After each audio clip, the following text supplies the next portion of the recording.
Okay, now we've got a couple of sheep in the machine, in the holder. We'll show you what happens next. We've got this one here clamped, and we can lift her up. Back end comes out. Then we can do some.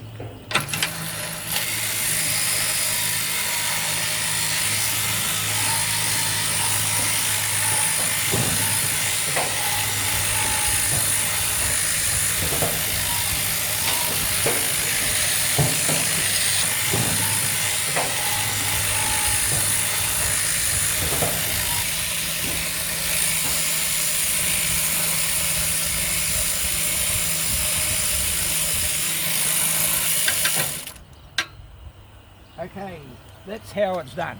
Finished, the animal finished, and we can bring it back down again, drop it down, and back up she goes.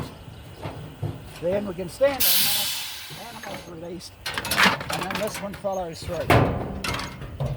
Just like that. Good girl.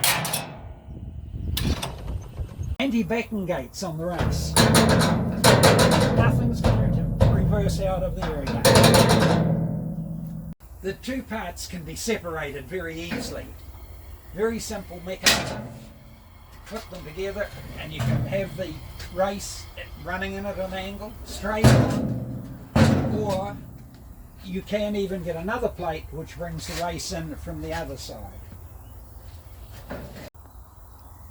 This end of the race, a good positive gate and a good positive gate catch. These gates have a mechanism that stops them from jumping open if a sheep barges at it. They're not going to come open at all. And they're well secured here. If a sheep barges at it, they're well hooked in to the frame.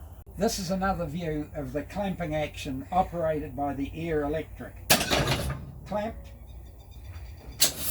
Up comes the clamp for you to do your crutching, and then when you're finished, down it goes. One operation of pushing that opens the front gates and lets the air off the clamp. Sheep runs out, and this one will follow in. Back again to the start.